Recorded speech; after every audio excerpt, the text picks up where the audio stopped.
अजम रुक्मिणी प्राण संजीवनंतम परम धाम कैवल्यमेकं तुरीयम् प्रसन्नं प्रपन्नार्तिहं देवदेवं परब्रह्मलिंगं भजे पांडुरंगं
पांडुरंगकारू प्रथम त्यांच्या कृपाने कथेचा विस्तार बाबाजी सद्गुरुदास तुका आत्मरूप गणेशू केली या स्मरण होय सकळ विद्यांचे अधिकरण तेची बंधू श्री चरण श्रीगुरूंचे नमस्कार अलंकापुरी रम्य सिंहासनस्थं पदं भोज तेजस्फुरति प्रदेशं विधिन्द्रादिदेवैः सदा स्तूयमानं समधिस्थमूर्तिं भजे ज्ञानदेवम् ॐ नमो ज्ञानेश्वर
शैलावदेहं दलजवनपुरुषानं ज्ञानिनामग्रगण्यं सकलगुणनिधानं वानराणामधीशं रघुपतिप्रियभक्तं वातजातं नमामि।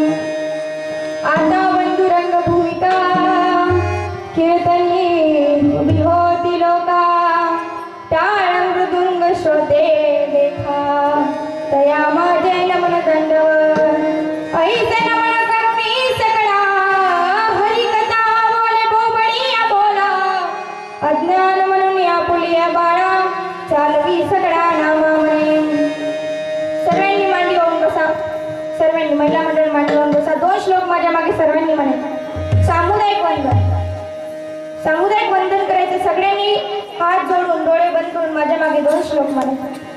वसुदेव वसुतं देवं गर्दी जास्त पण आवाज कमी। आतापर्यंत आम्ही म्हणत आलो, तुम्ही ऐकत आलात, आता तुम्ही म्हणायचे जोराने बोला। वसुदेव वसुतं देवं चिल्लर जास्त वाजली नाही। महिला मंडळ तुम्ही, तुमची गर्दी खूप आहे पण तुमचा आवाजच निघत नाही। जेवण करून आले ना सगळे, हो की नाही? सगळ्यांनी म्हणायचं वसुदेव वसुतं देवं। तुम्ही महिला मंडळ तुम्ही जोपर्यंत म्हणणार नाही तोपर्यंत मी पुढचं म्हणणारच आहे। वसुदेव वसुतं देवं। थोडीशी कसर बाकी आहे। वसुदेव वसुतं देवं कंस चाणूरमर्दनं देवकी परमानंदं कृष्ण वंदे जगद्गुरु कृष्णाय वासुदेवाय हरे परमात्मने प्रणतक्लेशनाशाय शनाशाय गोविंदाय नमो नमः। गोविंदाय नमो नमः। सावध झालो हरिचालो जागरणा जेथे वैष्णवांचे भार जय जयकार करत तसे पळवणिया गेली झोप होते पापाळते तुका म्हणे तया ठाया ओल छाया कृपेची। प्रस्तुत प्राप्त प्रसंगी प्राप्त स्थळी कीर्तन रूपी सेवेकरिता निवडलेला अभंग जगद्गुरु जगद्वंदनीय जगमान्य जगविख्यात देहुनिवासी पंचम वेद निर्माते देहुनिवासी श्री संत तुकोबरायांचा उपदेशपर प्रकरणातील 4 चरणांचा अभंग आहे। विठ्ठल विठ्ठल विठ्ठल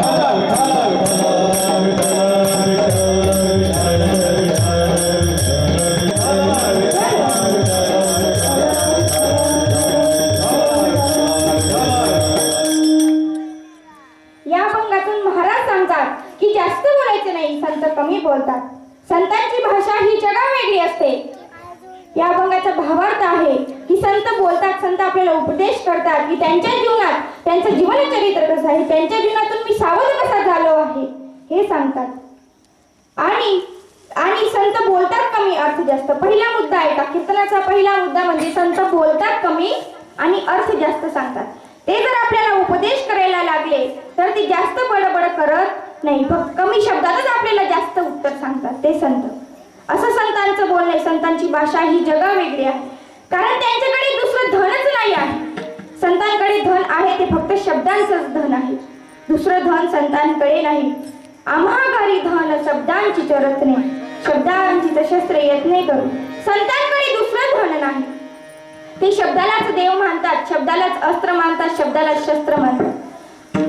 कारण संतांना माहिती आहे शब्दानेच देव बनलेला आहे। देवाचं पहिलं नाव काय आहे तर देवाचं पहिलं नाव म्हणजे ओम, आणि अकार उकार आणि मकार यांचाच बनलेला आहे ओम। आणि म्हणून संत देवालाच शब्दालाच देव मानतात। ओंकार स्वरूपा सद्गुरु समर्था, ओंकार स्वरूपा सद्गुरु समर्था, अनाथाच्या नामा तुझ नमो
उपदेश करतात. पण आपलं बोलणं कसं आहे, आपण कसं बोलतो? आपलं बोलणं तुम्हाला पाहिजे का? आपण कसं बोलतो? इगो कमी करा, स्पष्ट आवाज करा. आपलं बोलणं कसं आहे सांगू का तुम्हाला?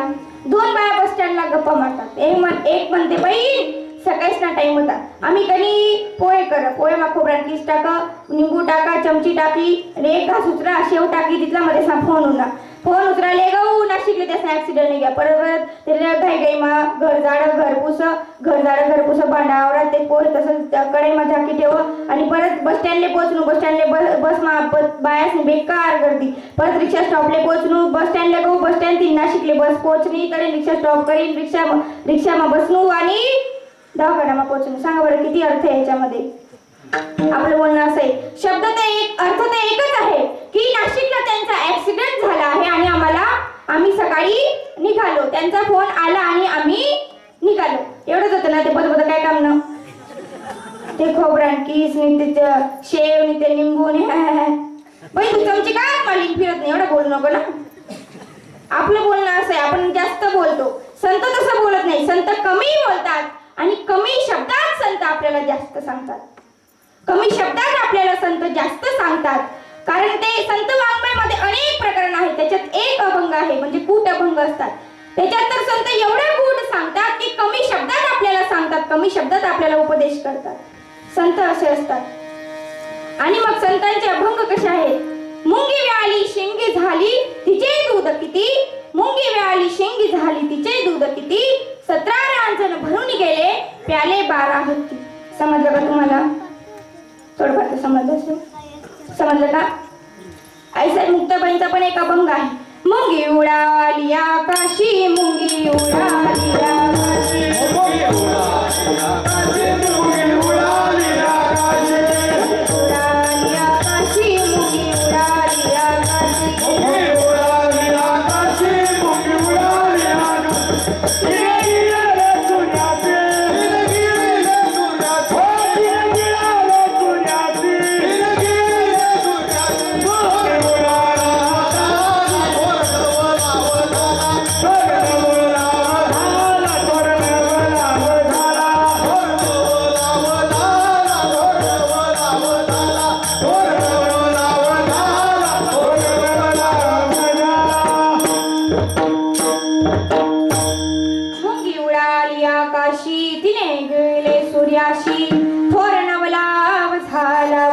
पुत्र प्रसवला.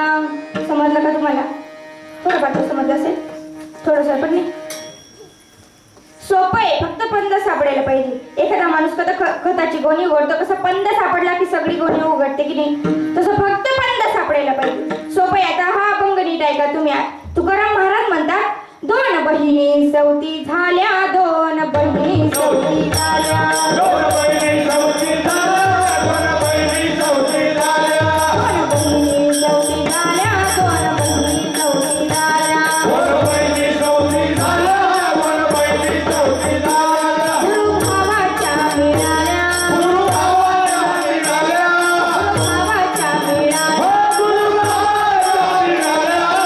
बहिणी सवती झाल्या, 2 बहिणी सवती झाल्या, 2 बहिणी सवती झाल्या, 2 बहिणी सवती झाल्या, 2 बहिणी सवती झाल्या, 2 बहिणी सवती झाल्या, 2 बहिणी सवती झाल्या, 2 बहिणी सवती झाल्या. 2 बहिणी सवती झाल्या, गुरु भावाच्या मिळाल्या, 2 बहिणी तिसरी लेक आणि तिघींचा व्रतारे. समजलं का? थोडं फार समजलं. किती जणांना समजलं बरं? यातला मी हात वरती. सोपं आहे, फक्त पंध सापडायला पाहिजे. 2 बहिणी सवती झाल्या. पूर्वीच्या काळात आपल्या घरी असायचं बरं का,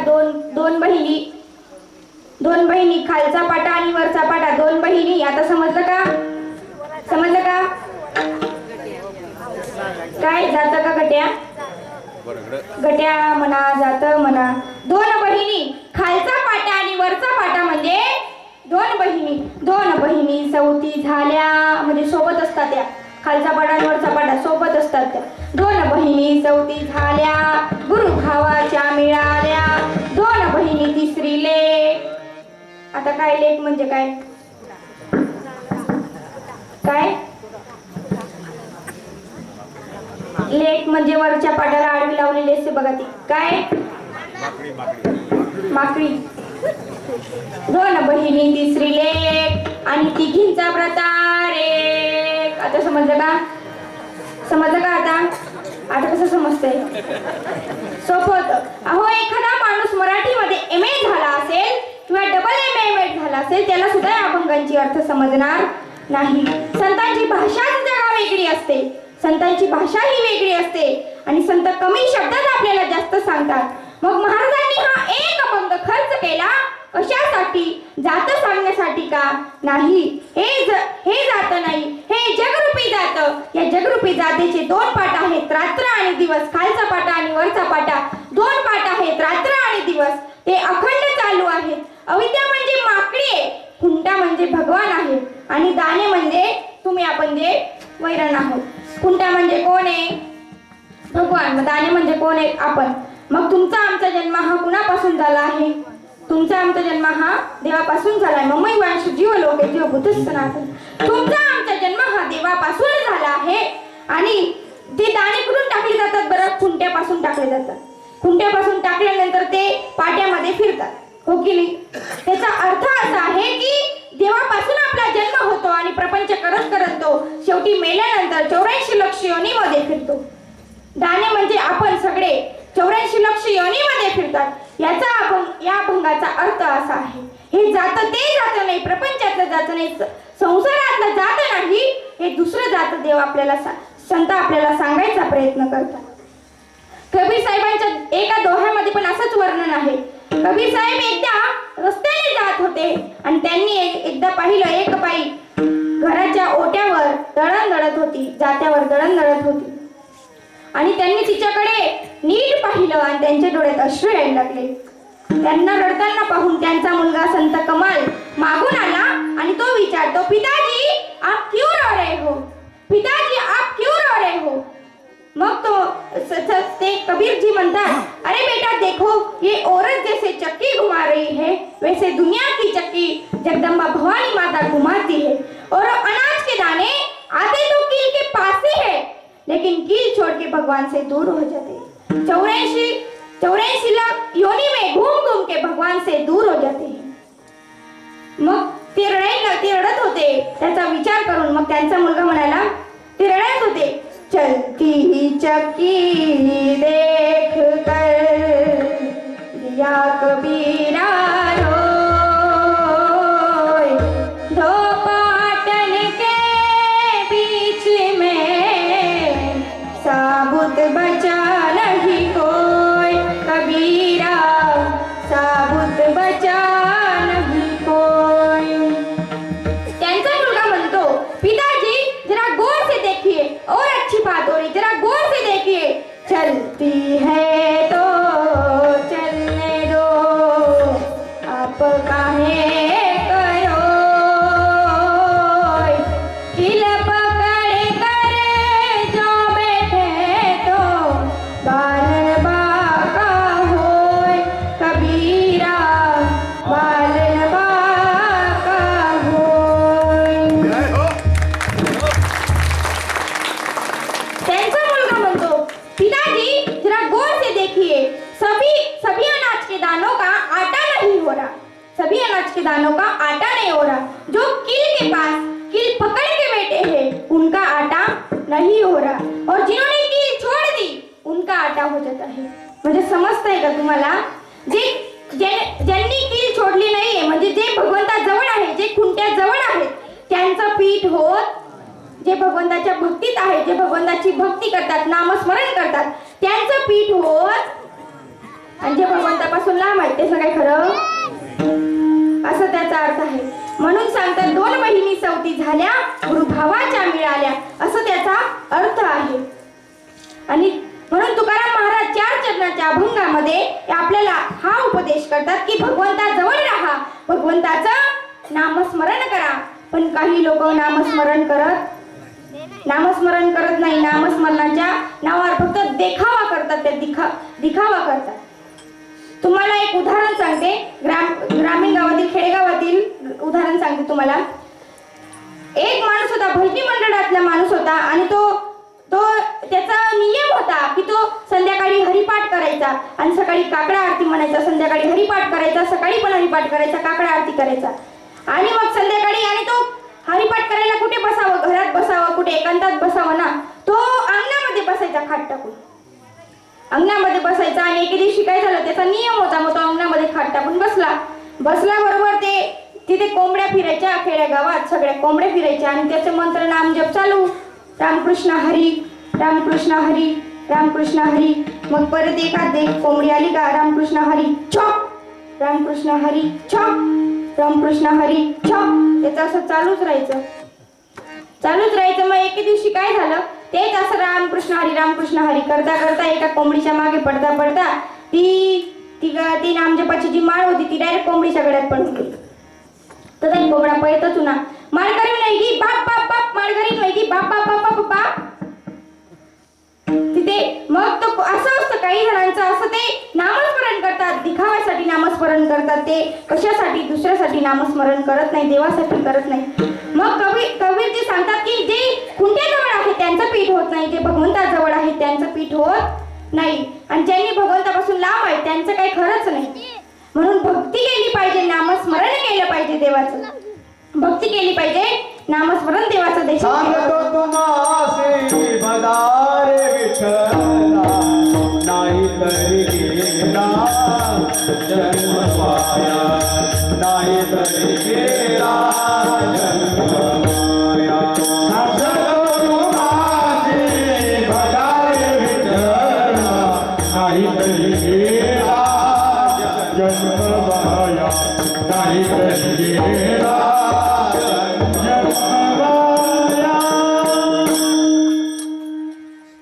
भक्ती केली पाहिजे, देवाचं नामस्मरण केलं पाहिजे, ते देखाव्यासाठी नाही केलं पाहिजे. भक्ती केली पाहिजे देवाची. आणि मग महाराज म्हणतात, मी सावध झालो, तर मी सावध पुन्हापासून झालो. कसा मी सावध झालो जीवनातून, माझा अनुभव कसा होता हे मार्गभंगाच्या प्रथम चरणात सांगतो. सावध झालो, सावध झालो, सावध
म्हणजे संसार वाईट आहे का?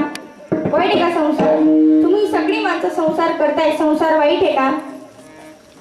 वेदशास्त्रामध्ये, पुराणामध्ये संसाराच्या वेगवेगळ्या व्याख्या सांगितलेल्या आहेत, वेगवेगळ्या व्याख्या सांगितलेल्या आहेत.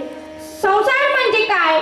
तर संसार म्हणजे पुन्हा जन्मास येणे व पुन्हा मरणे, याला म्हणतात, याला पण संसार म्हणतात. पुनरुपी जननम, पुनरुपी मरणम, पुनरुपी जठरे शयनम, याला पण संसार म्हणतात. ज्ञानेश्वर महाराज वेगळा संसार म्हणतात. ते म्हणतात की देहावर अवलंबून राहणाऱ्या पदार्थांना ते संसार म्हणतात. ते संसार वेगळा. मग संसार वाईट आहे का? महाराज आपल्याला सांगतात, तुकाराम महाराज, मी सावध झालो, मी सावध झालो, सावध झालो. एक शब्द आपण आतापर्यंत पाहून आलो, संत जास्त बोलत नाही, संत कमी बोलतात. संत काय करतात? संत कमी बोलतात आणि आपल्याला जास्त उपदेश करतात. मग आपण जर अभंगाचे प्रथम चरण पाहिलं तर संत सांगतात, मी सावध झालो, सावध झालो, सावध झालो. मग एक शब्द संत दोनदा का बरं बोलतात? एक शब्द दोनदा का बरं बोलतात? त्याचं मागचं कारण असं आहे, एक शब्द दोनदा बोलतात कारण संत म्हणतात की मी जीवनातून दोनदा, माझ्या जीवनातून मी सावध झालो. मी पहिला सावध झालो म्हणजे मी सावध झालो संसारातून, आणि मी दुसरा सावध झालो परमार्थातून. मला सांगा, संसारातून महाराज सावध झाले, मग संसार वाईट आहे का? वाईट आहे का संसार? नाही ना, संसार वाईट नाही. तुम्ही सगळे माणसं संसार करतात, संसार वाईट नाही, पण संसार करणारी माणसं चांगली पाहिजे. बरोबर आहे की नाही? संसार कसाही असो, पण संसार करणारी माणसं चांगली पाहिजे. नाहीतर काही ठिकाणी ते सायकलच्या चाकासारखी दोघी पाहिजे, नाहीतर एक चाक जर पंक्चर झालं तर एकाने काम होणार नाही. असं पाहिजे. आणि संसारामध्ये एक गरम पाहिजे आणि एक थंड पाहिजे. एक गरम पाहिजे आणि एक थंड, नरम पाहिजे, थंड पाहिजे. नाही तर काही ठिकाणी दोघी थंडे होऊन जातात, नाही तर काही ठिकाणी दोघी गरम होऊन जातात. एके ठिकाणी काय झालं माहिती का? एका गावात नवरा बायको राहत होते आणि त्यांनी मग स्वयंपाकाची वेळ झाली संध्याकाळी. मग तिने विचारलं, काय करू स्वयंपाकाला, काय करू? मग तो म्हणाला, जाऊ दे, साधी सिंपल खिचडी टाकून दे.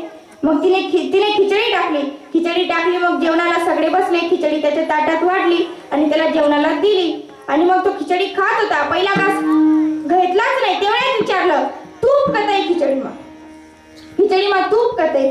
आणि मग ती म्हणाली, तूप सरी गे, तूप तर संपून गेलं. तुम्हाला सांगितलं होतं सकाळी, तुम्हालाच आठवण नाही राहिली, तुम्ही बैराग घ्यात, मी काय करू?